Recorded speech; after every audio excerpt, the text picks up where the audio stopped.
with this amazing podcast in this eternally moving location with Danika XIX.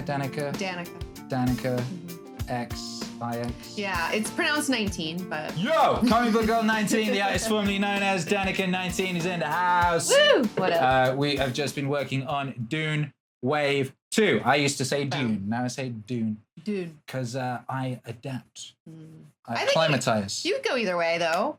Right. Did somebody, tell you should say you it did. Like that? Did I? You did. Last did time you were I? here, you God, were what like, an Dune. asshole. Fuck. You relate, it's Dune. My past self is a bitch. Don't listen to her. Yeah. Anyway, yeah.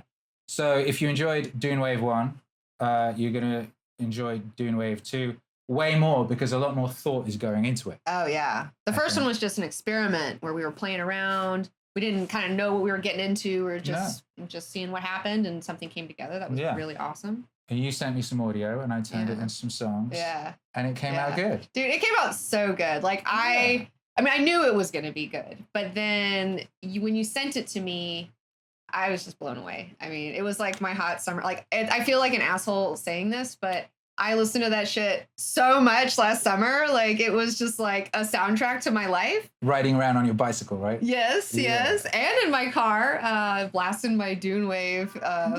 It was so sick, though. It was the best. So that's dope. And, what happened was we made that.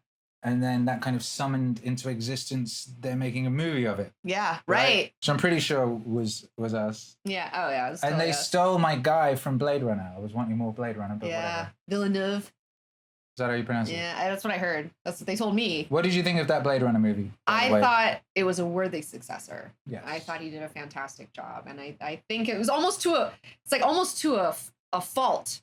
He was so faithful to the original, where it's just he really went there with it, and it was perfect. Yeah, I agree. I thought it was wonderful. I adored it. Yeah. I adored every minute of it. It was beautiful. Best I could have stayed in that jackets. world forever. Oh, I know. I mean, again, the Blade Runner world has the best coats, I think, of any IP out there. Yeah, it's true. But I can't remember what we talked about last time, but I kind of feel that we should introduce you anyway. Okay. To people who might not know everything about you. Yeah. The artist formerly known as Comic Book Girl 19 Yes. is actually called Comic Book Girl 19 again because you're back on YouTube. Before we go into all that confusion, Danika. Yeah. There are is an internet pioneer. Yes. Internet pioneer. Internet pioneer. Internet TV pioneer. Internet geek culture show pioneer. Yeah. Does a really involved, incredibly high production value YouTube show, which if you haven't seen, you should check out, which reminds me of the finest parts of Saturday morning kids TV from when I was one of those creatures. And then you went on hiatus for a bit. I did. But you just came back. I just came back. I threw in the towel last year. You cried. I cried. I got really upset. I had been making the Comic Book Girl 19 show for 6 years at that point, and it was something that I just couldn't financially make it viable. I was always hoping that somehow it would start making its own money back, and with YouTube just making things harder and harder and harder and harder for creators every year, it just got to the point where I was like, I am a fool for continuing to put so much time and energy into this when it consistently does not give me back what I need. And so I kind of threw in the towel last year. I was crying about it. I made a big stink. And I just had to take some time away from it for a minute just to see if I wanted to continue with it. Well, you went to Twitch, didn't you? Yeah, I've been streaming. Did that work? I love streaming. It's so much fun. I'm still getting better at it. It's a whole new way of communicating. Whereas when you shoot a YouTube episode, or when I shoot a YouTube episode, it's not live. I can say things over again. I can reset, and then it's all edited. So if I say fuck too much, Tyson can just edit out all the fucks, if I start going bananas. With streaming, I have to learn how to self-edit in real time. Yeah. Which is a whole new level of communication, which is helping me become a better communicator. Good. Yeah. So I've been really enjoying that. But I do want to... Is it financially viable? It's more viable than YouTube has been. That's for sure. The thing is with your YouTube stuff, the people that haven't seen it, as I said, it's very high concept. Yeah. You've got puppets. Yeah, we've got puppets. We've got a lot of puppets. Most assholes on YouTube do not have puppets or the production value that we're bringing. Well, the thing is, there's one guy actually, and I meant to send him to you. There is a guy called Reed Stefan. Okay. Realist puppet in the game who does these amazing music tutorial videos showing you how to use production software. And it's a puppet. and he like headbangs along to making the music and stuff. Yeah. And it's like he's pumping these things out like multiple ones a week. So like. Well, that's one thing that I've discussed with Tyson, who's my co-creator on the Comic Book Girl 19 show. He directs and edits everything, and I have been like, hey, you need to find a way to like edit some really fast shit with like Robot, because we have like the other day we just read the new Liefeld comic Major X, and he was like, oh, it was fucking Liefeld goofiness. It was, if that's what you're into, you're gonna get exactly what you want if you're a fan of Liefeld. I kind of am. And a lot of men are, yes, and he is. He's like, it's a fine line between like genius and insanity, and he walks it so well. But all his characters look exactly like him. Oh yeah, totally, right? Totally. I his little nose and little mouth, the shape of the face, totally. the little curly hair bit. I fucking love you, Liefeld. Like I see you.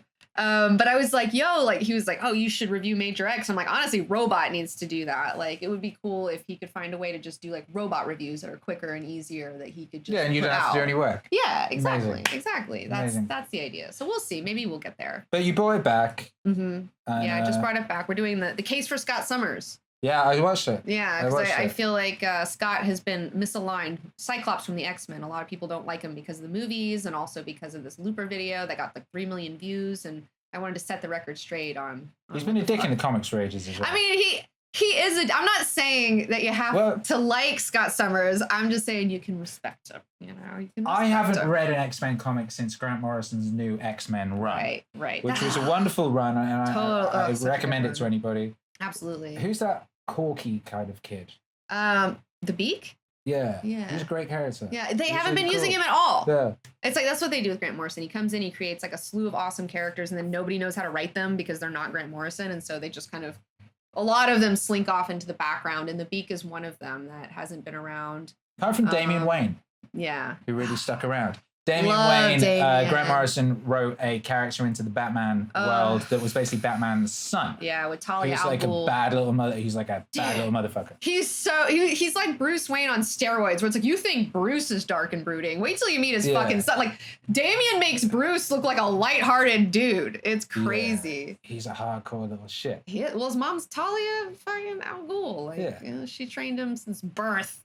But anyway, Scott Summers, like last time I saw him, he was having a weird affair with the White Queen. Yeah. That was quite so hot. Really? Yeah. Yeah. I was into that. I didn't really get Scott Summers until I read that run of X-Men. And then I was like, oh my fucking, like, this guy is rad. Like, I totally get it. And he's definitely like, he stayed with White Queen for a while after that. So the thing is, right, so you came out of retirement just to defend Cyclops from the X-Men.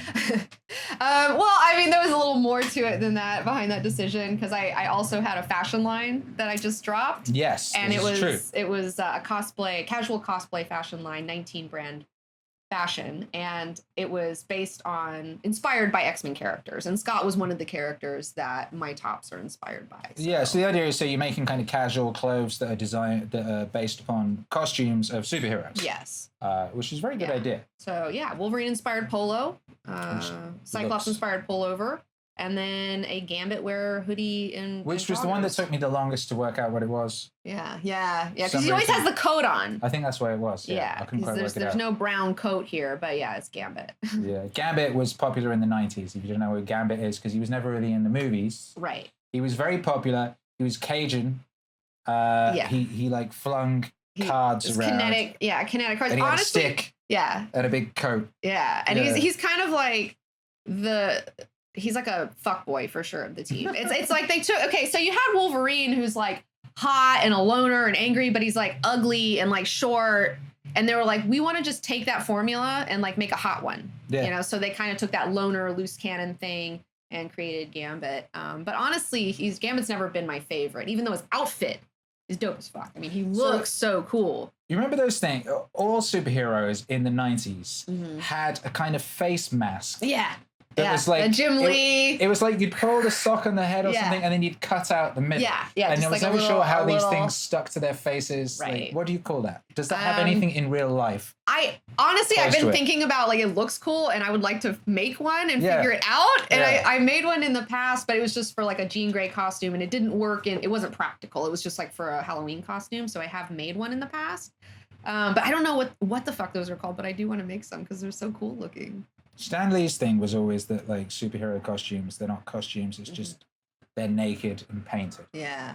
Well, and those things fall into that category. Totally. It's like you've just drawn something cool on your face. Basically. It's so cool though, and the hair poking out at the top. Yeah. Oh, My son Hercules does this shit all the time. He just draws things on himself to make himself look cool. Yeah. So he'll just like draw a big thing on his chest or draw all over his face. And I was like, yeah. I don't know where that originated, but I want to say that Jim Lee was the one who like took it to the next level. I feel like, but maybe if it didn't originate with him, I associate that with his designs. Yeah, me too. Those little cross-hatchy things that he does. Oh, I love his work. Shouts out to him. Yeah. He's an illustrator of comic books. If you don't know who he is, he was huge in the 90s. Like he was, he actually in 1994, the #1 top-selling comic in America of all time, I don't know about the world, but is the #1 issue of Uncanny X-Men that came out in like 1994. I had that. I do too. And Jim Lee drew that. And so that was like all Jim Lee. But then he left Marvel to go to Image Comics and then do his own thing over there. But he's back. He's a DC man now. Yeah. Now he's over at DC. Yeah, so he is. Yeah. I have his picture of the Justice League on the wall in our living room. He just, he cross-hatches like no other. He takes, I just feel like he really takes the American superhero style. Yeah. And he mixed it with that kind of Japanese manga influence in such a way that's just so beautiful and perfect. It's without such a great big synthesis. Eyes, which people started doing for a while in the late 90s. Madeira or whatever his name. Yeah. So you were obviously into comic books. Yeah. Hence you calling yourself comic book girl. Yes. So you were a young girl who liked comic books. Yeah. How did you end up with a YouTube channel talking about comic books?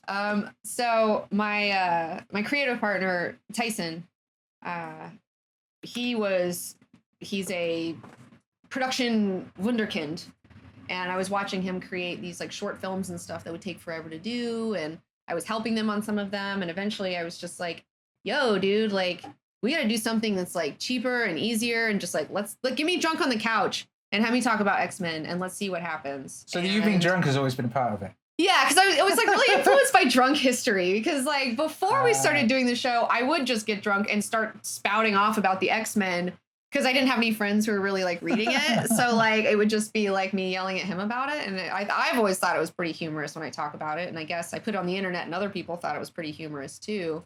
And I mean, another reason why I wanted to do this was because personally I was seeing like there wasn't a huge geek space 7 years ago. It was just starting.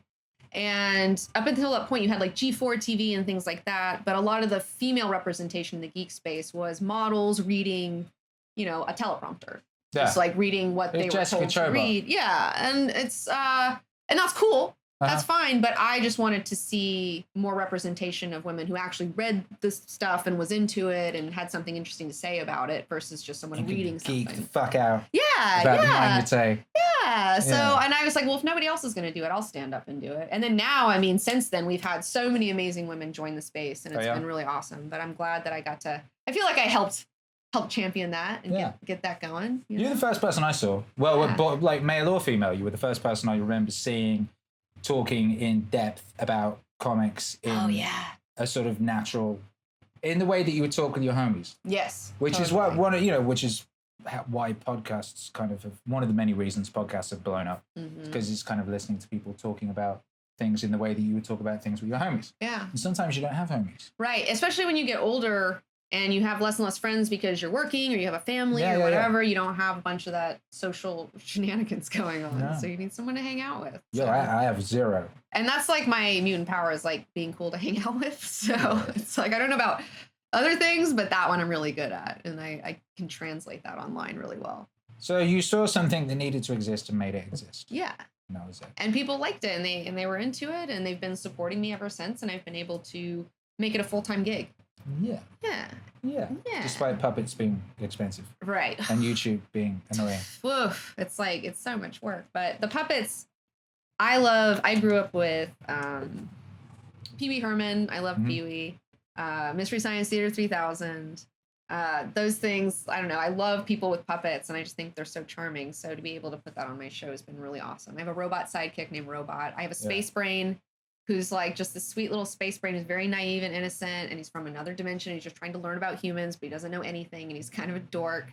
And then I've got some trolls. I like the trolls. The trolls live in they've taken up residence in my house now. They used to not live in my house, but now the trolls have their own little troll hole in my house. Yeah. And they pop out and they talk shit to me. So yeah. I like the trolls. Yeah. Trolls is a good touch. It's a good you know, Mr. Rogers had puppets. Yeah. Like all the greats had puppets. Right?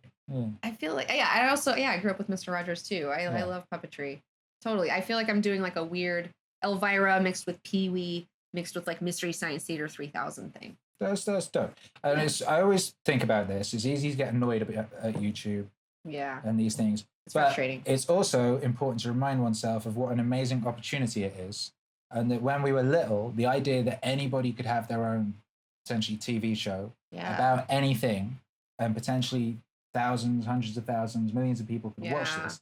That would have blown your brain off. Oh, totally. Totally. I mean, the closest thing growing up I had to the idea of that was like a Wayne's World. But that's like a local access channel. But I was definitely influenced by Wayne's World too. Yeah, the same. I always wanted to have that. It was like right. It was like, wow, imagine if so much you could fun. sit there with your homie and talk about what you wanted or whatever. Yeah. You could have your own little intro and this, that, and the other. Totally. And we have all this now. It's amazing. I used to make my own comic books and photocopy them. Yeah. And distribute. Yeah, exactly. And one of them got sold in America. I think I sold like 3 copies in an American comic shop. Yes. And I was so excited. But it's like Instagram is your own magazine. Oh, dude. You could, if you want to make a comic, you can put it on there and hundreds of thousands of people could see that immediately. Yeah. Anyone has access to all that stuff. Oh, it's been amazing. The comic book girl journey has really taken me to a whole new level of fuckery and fun. That is. But then, amazing. So now on the monetization thing. Yeah. What? So is it that the idea is that you put out episodes, but that helps you sell clothes or drives people towards your Patreon? Yes. Or that sort of thing. Yeah. It's what the industry calls a loss leader, where you create a show that people watch, but it doesn't really make its money back. But you make your money through merchandising and stuff like that. So I like to have different products and different cool things to sell to people, like my DUNEWAVE hat.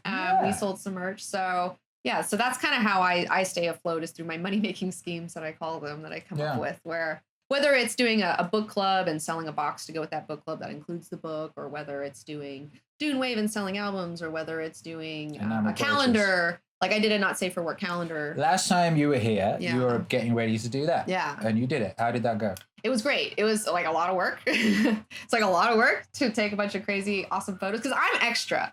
Like I see other influencers and they'll do a calendar, but it's like you can tell they did almost all the shoots in one day. Somebody just shooting, they just want to put on different clothes, same backgrounds, stuff like that. It's really boring, and I just can't do that. I have to make art, you know? It's just like, it has to be art too. Yeah, you have to do yourself as Dr. Manhattan. Yeah, I need to get my whole body painted blue. And be bald. And be bald, bald cap. And have a penis. Yeah.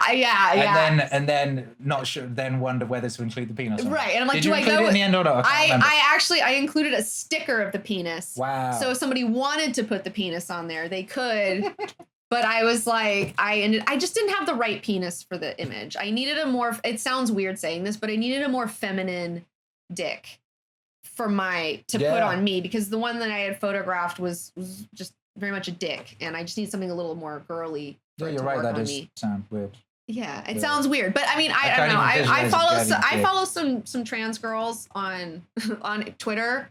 And I've seen theirs. Are they girly?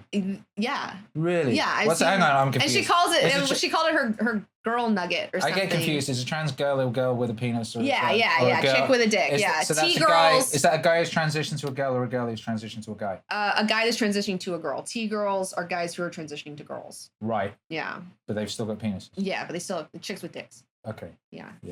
Some of them go the extra mile, but some of them just keep what the Lord gave them. Which I think is a great look, honestly, but I'm into weird anti-Japanese stuff, so like whatever. That's how I feel about it, but it's cool. I follow like trans boys too, where it's like just dudes, and they call it jock pussy. Where it's like jock pussy, where they look like a dude, but then they have a vagina.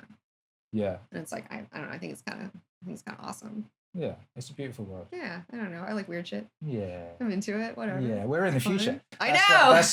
That's how it is in the future. Yeah. It's fascinating. Yes. Yeah. But anyway, so you did your calendar. I did my calendar. It went well. It went great. It went super great. It made your great. accountant happy.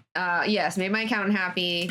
Had some tax stuff I needed to take care of, so it took care of that. So that was great. It was awesome, and it turned out super beautiful. This month is my 420 friendly month. I have like a nice me and some marijuana plants. Nice. I'm topless, like smoking, and it's like really hot. Nice. Yeah, it turned out great. Yeah. It was a fun time. Good. I'm glad. Yeah. And then you've moved this on to being a thing within your Patreon, and you're doing like photo shoots regularly and stuff now. Yeah, I've since I was doing so for my Patreon, my people could see behind the scenes and they could see images before the calendar came out. Mm-hmm. And so now we're post calendar. I may or may not make another one this year, but I'm going to continue with the photo sets. And so what I have coming up next is Blade Runner. I'm going to do Rachel. Yeah. From Blade Runner. And then though, if I get enough interest and enough new patrons, then that will unlock me doing like Pris and Zora. So I want to do Pris is a natural fit for me because I kind of look like Daryl Hannah and I could easily fucking pull that off. Zora would be fun because I want to get the snake and then be covered in jewels. She was the one that got shot in the back where she was running away in that plastic coat. Yeah. But before she was covered in jewels. Yeah. And she had the snake and she performs with the snake. So I thought, and I want to get a live snake if I can. Because I'm crazy. I'm like, why do I do this to myself? I'm making it so hard. But it would be so baller to have like photos. And how fun. I know. And how nice when you're old. God. I to know. have all these pictures of you totally looking really cool with snakes. Oh yeah, I'm gonna be like neighborhood kids, grandma, check me out. Yeah, no, totally. They'll come around and burn your house down. Yeah, right. Yeah, burn the witch. It's cool. Maybe they'll think it's fun. Maybe they'll hate me for it, but I'll have it. Well, so this is good. So you've diversified. So you've gone from like talking about the X-Men to an empire. Yeah. With various facets, including a clothing line. Yeah. A calendar. Yeah. You're doing tarot cards with Alan Amato. Oh, yeah. Alan Amato is one of the greatest living artists. He's really, really amazing photographer. Amazing. He's so great. The way Grant Morrison described him to me when we were talking about him, he said he brings out the superhero that's hidden in all of us. Yeah. And shows us as we wish we were, but really are. Oh, absolutely. And he does. I don't know how he does it. I don't know either. He has a sick lighting setup. I think the lighting is a part of it. It's a part of the magic. But yeah, he's phenomenal. He was actually my first photographer that I did nude photography with, and he was so great to start with. He does loads of that. He does. I know. Yeah. He does so much of it, and he made me feel so comfortable and so chill, and we've become really good friends ever since. And we enjoyed working together so much that we are now collaborating on a nudie tarot deck, the Heretical Fates Tarot, which on this Saturday is launching on Kickstarter. So I don't know anything about tarot, by the way. Could you like break down why you're interested in tarot in a brief and succinct fashion for a Neanderthal like myself? I can try. Okay, so for me personally, I've always had an interest in the occult and things that are mystical and spooky, especially from like, I think horror movies, my love of horror movies. I kept seeing them in there. And I'm a visual learner. I love images. I love to draw. I'm an artist. And so this is like, for me, the tarot is like a tiny compendium of the universe. It's like it has all these different universal themes and meanings, and they're all connected to one another. And by becoming a student of the tarot and learning about these different cards and all of their different meanings, it helps you to forge connections in your brain about all of these different themes going on. And also just helps you give like a locus of control when you're feeling out of control in your life and you don't know what to do. You can do a spread for yourself. And then it's like, oh, and it's just like, it's kind of like an association thing, like psychologically, where you put something down and then whatever pops to your mind, like it helps you, you project your own bullshit onto the card and vice versa. Like, so you end up gleaning a lot of information. You're taking things from your subconscious mind and bringing them to the conscious mind. Yes. So that's how I utilize them. And they've been that makes complete sense. Yeah. They've been fantastic. I was talking with they're not gonna like tell you your future though. Like people think like, oh, it's like I don't use it like that. Well, the thing is that oftentimes we do not know what we want or what's going on. And we think we know, and we have lots of stuff bumbling around in there and jiggling around. But sometimes someone will ask us a question, and then we have to think about it. And until we've thought about it and elocuted it, we don't necessarily know it. So I guess that's one way of doing that. Yeah, totally. Yeah. Totally. Who was that? I was talking with a high ranking earlier, and he was saying the thing that really changed his life was he was in a really bad, dark place, and ready to kind of give everything up, what have you, as a musician. And he wrote down the aspects of his life that were good, and he only had one thing, but it was one thing. And then in doing that, he was then able to go, okay, well, how could I make that more of my life? Yeah. And so on and so forth. And if he'd never done the exercise of writing the thing down, then he would have just remained in this jumbled, depressed state. Yeah. Yeah. You need to you got to visualize it, you got to have it there. So finding ways of making the unconscious or the subconscious conscious. Yeah. It acts as a bridge between those two different places in your mind. That's useful. Yeah. I can see that being useful. Yeah. How you stumbled across that through your interest in horror movies. Yeah. Well, it's I also grew up in the Bible Belt where it's like these things were like, oh, so it made me more interested. Ouija board? I did, but I don't fuck with Ouija boards. Did it work? It did, and I don't fuck with Ouija boards. I'm like, no. I did once, and the planchette started moving by it, so I was like, I'm out. And the difference, it's interesting because the difference between like a Ouija board and a tarot is with Ouija, you are asking to speak with an outside entity. And you're inviting some sort of outside source to come in. But the problem is you don't know what you're talking to. No. And it could be telling you all sorts of shit. That's totally it could be giving you all sorts of misinformation. Whereas with the tarot, it's not inviting an outside source. It's merely tapping into your higher self. So I think that's a better way. I don't fuck with Ouija boards. This is a thing that's been popping up in recent MEANINGWAVE work. And it popped up in the June thing we were doing today. Yeah. Which is the idea or the actuality of that there's way, way more to existence than that which our sort of limited senses can filter at any given time. Totally. And then there's all these various ways of communicating with other bits of it. So Terence McKenna had his whole DMT, go talk to the Clockwork Elves thing. Yes. And so on and so forth. So you feel that Ouija is doing that, but tarot is not? Well, is Ouija doing that? Is that what Ouija is doing? Is Ouija is Ouija connecting with something outside of our physical sense limitation? Yeah, I feel like if it's actually being used, because most of the time it's just bullshit. Like most of the time people using it, they're just people are playing around and it's most of the time bullshit. But if it's being used properly, it is just, it's asking some outside.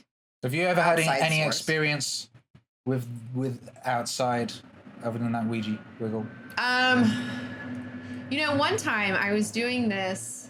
Have you ever done DMT, Joe Rogan voice? I have. I've totally done DMT. And it was it was the best roller coaster of my life. Really? I would go on it again. 10 out of 10 experience. Am down for round 2. Did you find any elves? I did not find any elves. What did you find? I found the burning heart of the universe. No way. I just felt like I shot up through the clouds. While I was shooting up, all of my identity fell apart and fell off of me. Nice. I forgot who I was, what my name was, what time is, like all those sorts of things. I was just this consciousness, this conscious entity.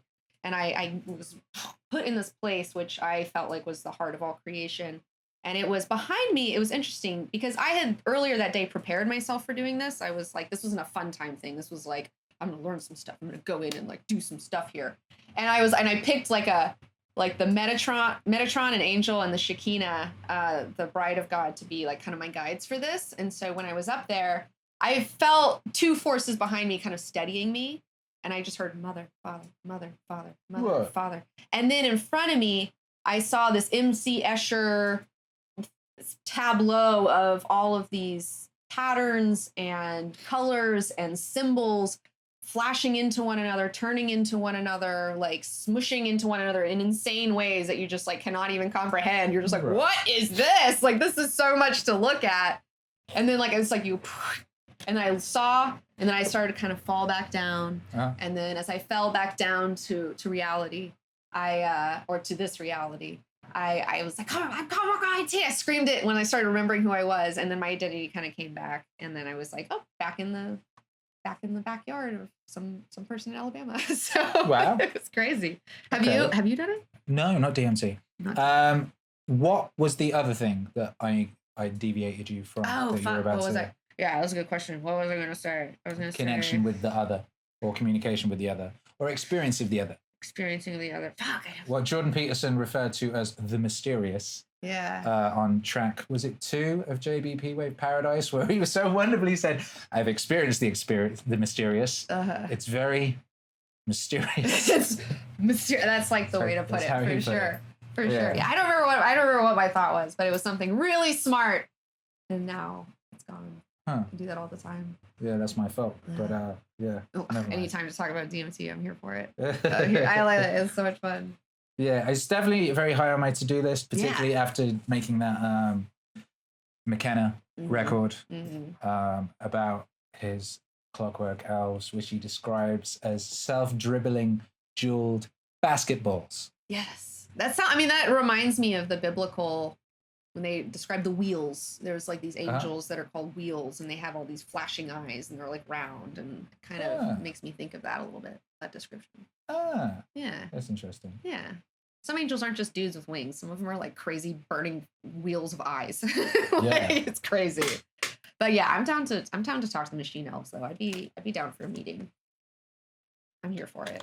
Things like that always seem to reflect the perspective of the people who encounter them. Yeah. Like Alex Jones thinks that they're evil creatures controlling the world. Are they making the frogs gay?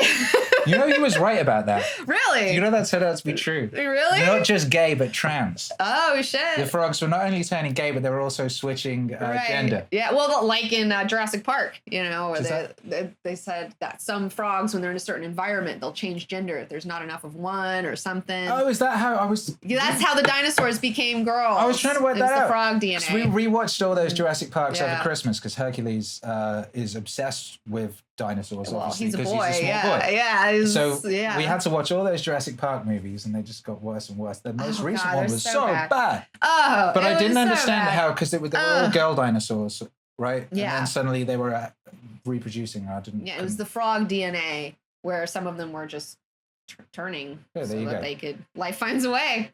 But the first one's the best one. The rest of them, yeah, especially the one with the first one with Chris Pratt, I quite liked. Yeah, that one was okay for a soft reboot remake. But the one that came after it was just like not the unfathomably badly written / executed / complete reimagining of the characters / everything. Like who / retarded decisions. Who over there thought that the people who come to a Jurassic Park movie, that they want to see dinosaurs being abused for 2 hours?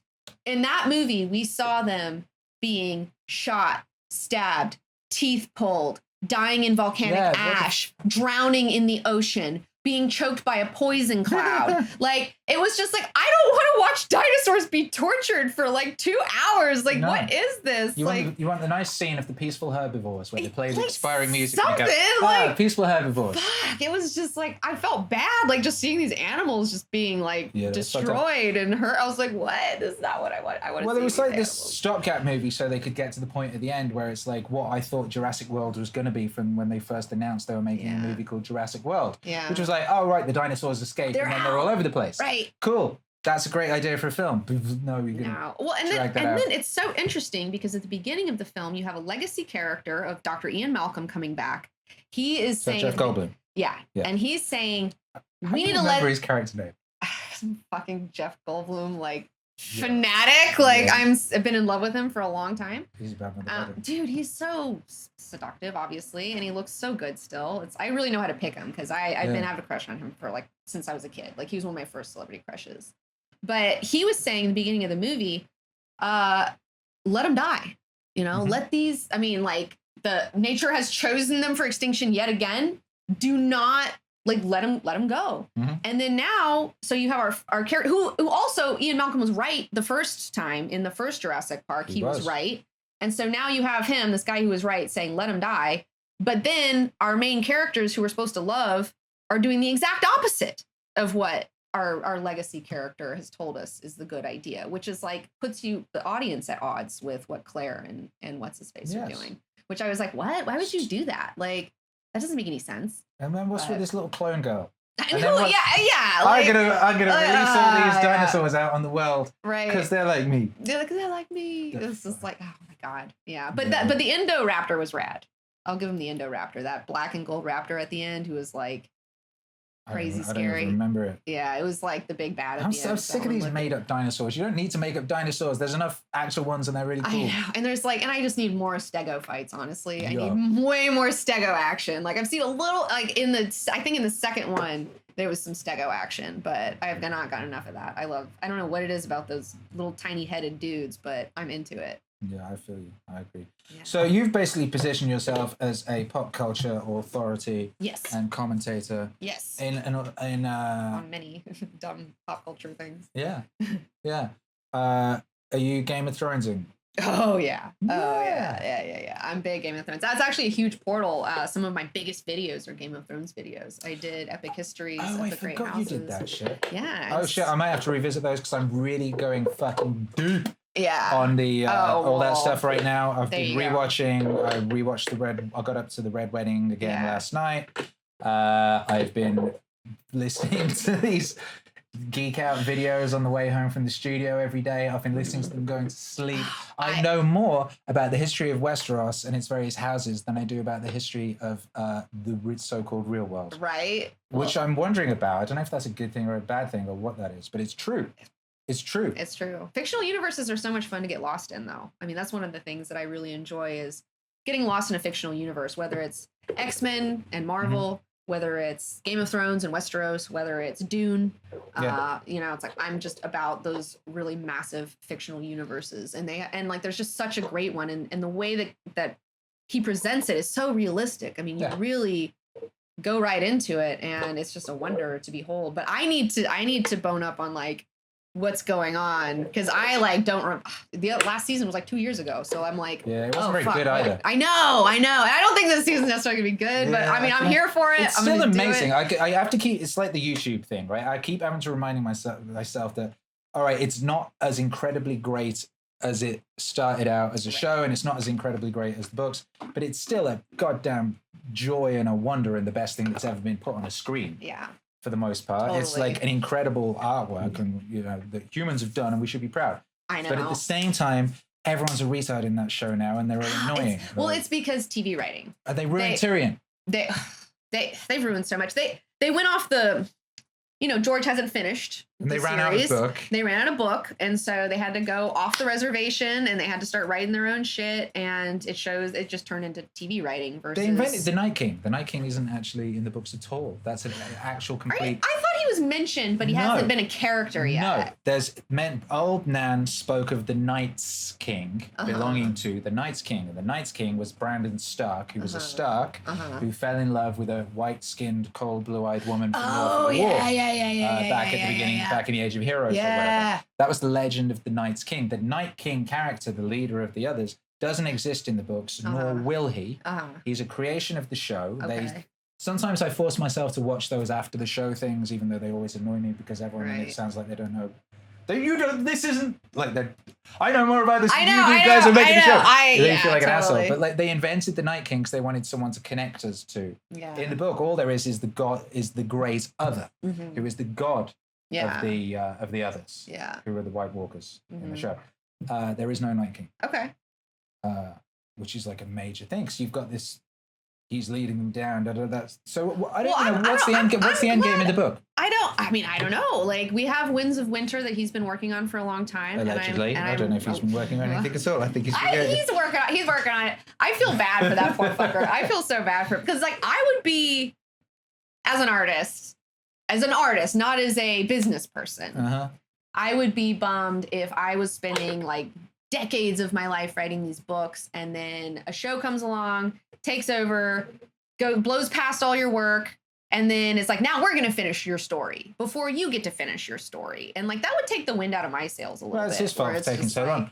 I think that, what must be a crazy thing for him is he started writing this book in like the early 90s. Yeah. Or late 80s. Yeah. The first one came out in what, 94? I don't know, but I think it sounds about right. Someone could correct me if I'm wrong.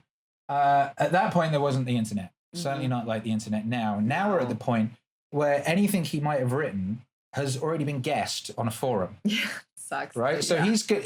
What are you going to do? If someone's already said that's what's going to happen, right? Do you change it? I know. To subvert expectations. Totally. Like do you? What do you do? That's a good question. Because every outcome has been theorized at this point. So what's even the point of him writing it? So presumably he's there coming up with new shit and coming up with new characters and stuff. We'll see. No, well, maybe we won't. Maybe we won't. But I feel like, look, if he doesn't get to finish it, like, he did so much that, like, I'm okay with it. I'm not gonna, like, chase him down in the afterworld like a lot of people are like, I'm gonna fucking, he better not die before he finishes this. And it's like, nah, he's given us a bunch. Yeah, he did. So what's your predictions for the show Endgame? Oh, man. I mean, the show Endgame, fuck. I mean, it's gonna be kind of goofy, whatever it is. I have a feeling... I mean, obviously, we're going to have to see... I would love... Okay, this is what I want. This is not what we're going to see. I would love to see Cersei do a heel turn and, like, fucking save Westeros at the end and, like, be awesome, but I don't think that's going to happen, but it would be so fucking cool if you had this character you're set up to hate the whole series, and then in the end, she's clutch and, like, fucking, like... Yeah, because everyone else crazy. has been redeemed. But exactly. Everyone else has gone the opposite way in some shape or form, apart from her. I would love to see a Cersei redemption arc where she comes through in the end and fucking is the clutch person who knocks it out of the park. I doubt they're going to do that. Well, she's got to die because of the prophecy. Right. So it's either Tyrion or Jaime. I assume Jaime's going to do it. Yeah. I assume Jaime's going to do it. But. Well, she's pregnant. Yes. One possibility is that she dies in childbirth. True. Giving birth to a dwarf. Yeah.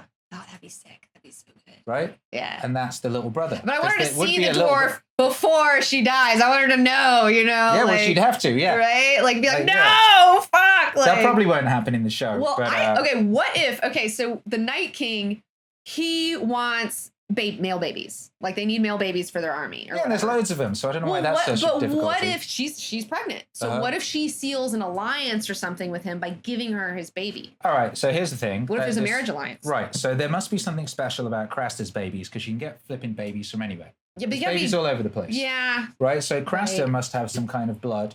He must be some kind of Targaryen. Oh, the blood of the old? No, it's the blood of the first men. Maybe that's what it is. Yeah. Well, I'm also hoping, I hate Sansa. So I hope, and it's like, okay, so she was in love with Joffrey. She had an engagement. He was terrible. It didn't work out. She ended up marrying Tyrion. She was totally... Well, before that, she was all gassed up to marry Sir Loras. Yeah. Oh, yeah. Yeah. She was really excited about that. She was like, like Littlefinger was like, I can take you back to your family. And she's like, you know what? I'm going to stay here and marry Sir Loras. Yeah. My princess dream has still not evaporated. I still haven't learned my lesson. She has not learned her lesson. And then she did. And she was married to Tyrion, who was awesome. It's very nice. It was very nice. And it's like she thinks he's a monster, but was like totally chill with her. Because she's superficial. She's a superficial bitch. And so she didn't give him a chance. She's also young. I get it. But like still, it's like sucks. 30. It sucks. And then she goes from that to like hanging out with Littlefinger, and instead of just seducing him, which he was like begging her to seduce him. And this is one of the most powerful men in the Seven Kingdoms. You seduce him and he's in love with you and he'll do anything for you. He started everything. Fuck. Like, yes, like Game of Thrones. Like, yes, but she didn't. She was like, fuck him. So she ends up getting married to like Ramsay Bolton, which was a nightmare, which sucked. And so to me, it would be funny. That didn't happen in the books. It would be, it didn't. It was her friend Jane, but they passed her off as her. But it would be funny if the Night's King came for her and made her his bride. And so now her marriages just get worse and worse. You know, it just gets worse and worse for her but he would maybe be interested in her because she does have that blood of the first men thing because she's a Stark. Well, here's the thing. I think he's a Stark. Yeah, well, yeah, he might be Bran. I mean, the Night's King. I love that one. I love that theory. So I saw that on your Twitter. I was like, oh, shit. So the theory of that one is that, if you're not aware of this out there, that Bran, we know... The Kwisatz Haderach of Game of Thrones. Yes, we know that Bran can travel to the past through through the werewood tree network thing, and he can affect things because he drove Hodor mad. And he called out to his father, and his father heard him, right? So he could go back, hypothetically, to the point where the children in the forest made the Night King. Yeah. And they could notice him, and he could be the one that gets made into the Night King. Yeah. So he could be stuck in a time loop. Yeah, I love that. And so it could be him marching back down to himself or something. Yeah. Anyway, I like that one. I love that one. I'm totally... It probably won't happen, though. Right, yeah. I think there's not actually going to be any big secret with the Night King at all, and it's just like an evil dude, and they defeat him. I mean, that's TV. Yeah, that's TV writing, though. It'll probably be that. Like, I love the idea. Also, I mean, you have the Daenerys and Jon thing. Jon doomed. doesn't know that that's his aunt yet, and I No. feel like once he figures that out, he's gonna be a dick about it, and she's gonna be like, "Whatever, we're Targaryens, it's fine," you know. But he's gonna be like, "I can't. I'm a Stark. I can't do anything that's weird," you know. Like he might not deal with that. But there's the whole Azor Ahai thing where you have to like he has Lightbringer, and this guy Azor Ahai, the prince who was promised, So he's got a flaming sword. He had the flaming sword, but he had to temper it in the heart of his beloved. So That's I right. feel like Daenerys So could he's got to be stab Daenerys in the tit. right to make the sword so that he can kill the dude. And she can't have a kid. Right. Unless she gets pregnant, that could be a shocker. Well, no, she is pregnant. Daenerys is? Yeah, definitely. I would bet Since anything. Since they banged at the end of the last season. Okay. So she'll be pregnant at the beginning of this season. Right. But she can't have the baby because it was prophesized that she can't have any more kids. Yeah. Life, Yeah. death pays for life. Unless the fact that her dragon who died means that she Uh-huh. can now have a kid. Yeah, maybe. Maybe so. Because death always pays for life and vice versa Yeah. in this world. I just want to see who Brienne gets with because she's the most Jamie. eligible. I know. I mean, that's who I want her Jamie with. has to die in the arms of his lover. That You was know, prophesized. like- And it won't be Cersei. Yeah. Oh, that'd be so hot. So I want Jamie think and her together. Jamie and her get Maybe together. if he dies though, then she can get it with Tormund later. Because I do want her and Tormund to have crazy babies. No. Like, If the show does that, that's annoying fan service. But yes. yeah. No, I think what happens is, and this was prophesized certainly in the book, Yeah. when he fell asleep on the werewood Yeah. and he had a big crazy dream. Yeah. And in the dream, he's walking down these like corridor in this strange dark place, and then the ghost of Ned Stark and various dead people are sort of shouting at him, and then there's people rushing towards him that he has to fight. Yeah. And this is Winterfell. Yeah. And he's prophesizing the Battle of Winterfell when the others come to Winterfell. It's all cold and snow and stuff. So I think he'll die in Winterfell in that fight. Okay. And he'll die in the arms of Brienne. Yeah. I That think. man. I love those two together. Yeah. They're so good. They're so good. Like That bit where they have a bath together is one of the best scenes in the whole show. fuck, it's so good. And in the books, I mean, it's just like even better. Like it's so good. It's really good. I love those two together so much. Yeah. Okay, Yeah. so we're on that one. What else? What has to about happen? Who ends up on the throne? Who ends up ruling Westeros? I mean, if they put Jon up there, I'm gonna be a little bummed. I mean, it's an obvious I don't choice. think he can survive. I think he dies. Yeah. Bearing in mind he's such a martyr. Another thing to consider is that he's already died once, and there wasn't really a reason for it that we know of so far. Yeah. Right? It's like he died and he got brought back, and it's yeah, but why? And he felt a bit weird afterwards, and then that was the last we heard. Of it. Yeah, I know. Right? Yeah, they brought him back, It's and like, then what it's was like, the point of all that? I know. There's got to be. So something's got to come of that. He also said, if I die again, don't bring me back. Yeah. Right. So I think he has to die again. Yeah. And I think there's no happy ending for him and Daenerys, and they both die. Right. I could see that. Yeah, I'd agree with that. But who ends up? If Which means Sansa that ends up on the throne, I'm quitting She this won't bitch. end up on the throne. Oh my She's got God. no right to the throne. Queen of the North, maybe. Maybe they secede. Yeah. But- right. Queen of the North, I could. Okay, that's okay. I could. Who's understand. left? And it seems a bit odd that they're left. Well, it's like there's Arya, Last but time we she's saw this- young, so yes, well, it's- it connects to Arya. Last we saw him rowing away on a boat. and Gendry. Gendry. yeah, Gendry yeah. has a claim. He has a claim. He's the last Baratheon. He is Arya and him have a thing. right. Him and Arya Yeah. get together. That would Yeah. be a beautiful swapping of the Oh, Sansa-Arya yeah. dynamic. It ends Right. up being Arya. Right, that and then ends up being Arya's the lady. fucking princess queen. Yeah. That would be funny because then Sansa would be so pissed. Like Yeah, I kind of want to right. see it. Yeah. She'd be like, "What you no!" And it's like Yeah. new generation and the young Right, and then Arya, stuff and then like Arya never even asked for this, never Yes. wanted it, never Never went wanted for it. it, but it just happened. Same for with her. Gendry. Gendry Yeah. never asked for any of this. He was Right. just, Oh, that'd be hot. I like that theory. yeah. That's a good idea. That's the only thing I can think of with Yeah. regards to Hot pie. King Hot Pie. King hot pie. King Hot Pie. I want some hot pie action. Yeah, I'm glad that I got to take a break for a while from it because I was getting a little like pissed off at the show, and now that I've had like a year off, 2 years. 2 years, I'm ready. I'm like ready to get back into 2 it. years. I know. And it's only a few days. I know. I'm having a big thing at my place on Sunday, so Nice. I'm We excited. are too. Yeah. We have a Game of Thrones watch party. Yeah. We have it on the projector. Yeah. It's beautiful. It's I'm gonna so be good. gassed. I know. I was like, Even though it's probably gonna be shit.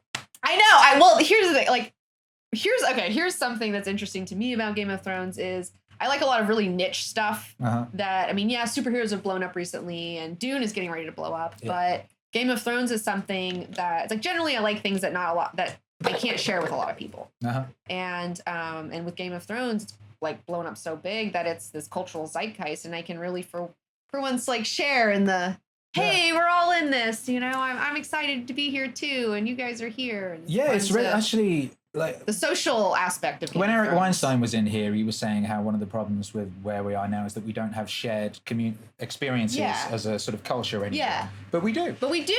Game of Thrones is one of them. I was saying to him, we also have memes. That was my, I was like, memes, dude. Yeah. We got memes. And he didn't know much about memes. Yeah. But I think we do have these things. And I actually think in a way we have them even bigger because the internet actually connects us more than I feel TV did. While we all used to watch the same TV shows to an extent, we have these things now that interweave not just in like a community or a country, but like across the world. Yeah. I feel Game of Thrones is like that. Yeah. And certain memes are like that. Totally. I mean, I feel like Twitter is a really great town square where, you know, you'll see an idea pop up one day and then everyone's talking about it and it all connects us. And then we're all like, oh, did you see that thing on Twitter? And then you share all the memes about it. And so I get what he's saying. And Game of Thrones, like the previous years of that, it was always an increase. Every season it'd be more memey, more ridiculous. Right. This will be unprecedented. Oh, this is going to be meme central. This is something that we've not witnessed as a culture or a society before. Yeah, people are ready for this. Yeah, it should be pretty fun. It's only 6 episodes. I know, but are they like 2 hours long though or something? I had thought this initially, but it just came out. I think the first 3 are like 54 minutes, but then the last 3 are like an hour and a half or something. Okay. Yeah, because I heard something like maybe some of them were longer. Yeah. We'll see. Yeah. I'm excited. Yeah. I'm here for. Actually, I want to do a not safe for work photo set, and I want to do Jamie and Cersei, where somebody like does my makeup and makes me look like the dude, and then be like making out with myself. I think that would be funny. Yeah. And again, it's like I can do a thing where it's like unlock Daenerys if you want this, because obviously I love Daenerys, you know, but I like to do the less obvious things. Yeah. But that would be fun.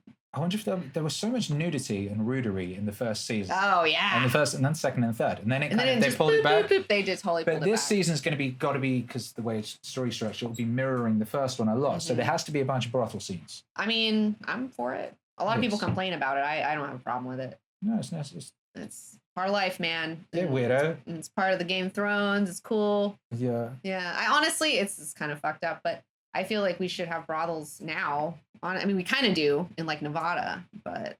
Well, we definitely do in Nevada. Yeah, we do in Nevada.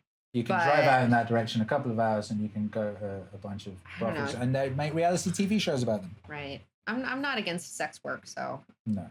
I mean, it's like, I am putting naked pictures of myself on the internet. So I guess in a way I could say I'm verging on sex work territory, but. Yeah, you are. You know. Yeah. I personally think these things are obvious. I think people should obviously be allowed to do whatever they want with their bodies. Yeah. And and that includes drugs and substances and all of these things. Oh, yeah. I think anytime War on drugs, no. Well, fuck that. Yeah. It hasn't War worked prostitution, ever. nope. It's never worked. It's not. just really weird. But it's stupid. I think that within our lifetimes, we'll see all these things fixed. I mean, you know, there's a MedMen around the corner, which is like the Apple store for weed. Yeah. You know, when I was a little kid, we used to have to like the missions you used to have to go through to get weed, and you'd get like it'd have plastic in it and stuff, and it'd be like some and then crap if you get hash. caught with it, I mean, your life is over. Yeah. And we've seen that in our lifetime. Yeah. We've seen that go. We live in Los Angeles. Oh man, it's a utopia. Trump's going to make this nationwide over the next couple of years. They've already legalized hemp everywhere. That's going to be this massive industry in this country. Oh yeah, CBD is popping off right now. CBD's popping the fuck off. Dude. I sent some to my nan. It sorted her neck out. Good. Like she couldn't take legal medication because it was making her visualize. She was hallucinating hands coming over the door to get her. Fuck that. And I sent her some CBD paste stuff and it sorted her out. Like that's a civilized society. Yeah. That's where we're going. I think we're going to see legalized sex work, legalized drugs. I hope so. Legalized everything at our time. I think within the next year they're going to be legalizing psychotropics. Yeah. I see a lot of buzz about like, MDMA could help with, and mushrooms can help with people with anxiety or people with PTSD or whatever. And I just, God, you could get so much mental, spiritual progress done if you could take either mushrooms or LSD or MDMA with a guided, professional who's going to help you civilized, in a civilized thing where they help guide you through your situation, and you can make so much progress. Well, it's the thing I've been seeing on YouTube, and I always talk about this thing that like the glory of YouTube. There are 12-year-olds who'll show you how to do anything. Yeah, all right. Right? But now there's people showing you how to trip. Right. I found a rich seam of psychedelic YouTube, and it's people sitting down like how to have a DMT experience, how to have a safe mushroom experience. Oh, like, yeah. It's amazing. And I mean, I talk about this a lot. We're about to enter this new psychedelic period of culture after being in a sort of nihilistic sort of punk goth bit for a while. We're going back there. This time we're going back there with the internet, with kids on YouTube showing us how to trip properly, and with it being legalized. I think that's what's happening, and it's going to be incredible for the species, and consciousness will evolve again as it has done so many times. And we're going to be a completely different species in 7 years. Yeah. Like so much progress. I don't know. We're hitting that. What is it? What is it called? Where you hit the, you go up like this exponentially. Fuck, what is the name of it? And then you come back around the other way. Well, no, there's no guy. It's just like, whoop, like you hit this point with technology where it just builds upon itself. Oh, sorry. Yeah, that's the singularity. The singularity. The singularity. Yeah. We're heading towards that singularity shit. Yeah, well, Alan Moore talked about steam theory. Yeah. Did you ever hear him talk about steam? So the idea is between the first human invention of the stone axe and then the baths of Rome, it's X amount of years. The amount of time it takes to create the same amount of stuff halves, and it keeps compounding. So you get to the point between 1960 and 1970, human information doubles in that 10-year period, and then it keeps swoosh. And he predicted that by 2015, you would get to the point where more stuff was being, more human information will be created in a second than in previous time. We passed that point. He called that going from a fluid culture where things are sort of flowing, then they start bubbling, and then it becomes steam. You know, and then you're in steam culture, and then you're at the point where someone could release an app now that changes everything. Yeah, totally. And we've seen this happening over the past few years. Yeah, it is radically going nuts. Well, I feel like this is some of my woo-woo astrology bullshit, but I feel like that is such a prime example of showing the shift from being in a Piscean age to being in an Aquarian age, because Pisces is a thing of water. So it's the fish. It's a water sign. It's more emotional. That's why you see all this religion for the past 2,000 years. But now we're heading into the age of Aquarius, and that's an air sign. And so you have steam, you have vaping. Vaping is like the internet, like the electricity, the advent of electricity, like all this shit to me is so psychedelics coming back around. Like all these things are wireless Aquarian. Everything. Oh, please, like wireless everything. Yeah, that's where we're going. Oh, I want it. That's so interesting. So I feel like we're heading. Like I see all these signs all the time. I'm like, yep. Age of Aquarius, and it's like steam. The steam thing definitely goes into that, where you're taking the water and you're turning into air. Yeah, and it's all intellectual, and it's also the information age is what it's called as well, and it's like that's information, and all of that is in the air, the cloud, all that sort of thing, all the information being accessible instantly, seemingly from the air. The cloud. The cloud. That's very Aquarian shit. That's all that stuff. Hey, that's deep. Yeah. All right, boom. Well, on that bombshell, I think it's time to wind this one up. I think we've been going for a long time. I don't know how long. I don't know. Time flies. Time does. We're having fun. But yeah, good. DUNEWAVE 2 coming soon. Boom! So excited. DUNEWAVE 2 coming soon to the MEANINGWAVE universe. I'm very excited. Yes. And by the time the movie comes out, there will be a whole wealth of Dune-related stuff. We're gonna You'll be the foremost authority. I have been planting my fucking flag as the resident Dune lady on the internet. The Emperor himself will have to deal with us. So nice. It's exciting. All right. Any final messages you want to share with humans? Yeah, you can find my YouTube show at Comic Book Girl 19, Comic Book Girl 19 Show, and you can find me on Twitter at Danika with a K XIX, and also on Instagram. Same things. Yeah. Be on the lookout. Yeah, and we'll be back here with more stuff soon. Peace, love, blessings, steam, gang, activities, or fuck out.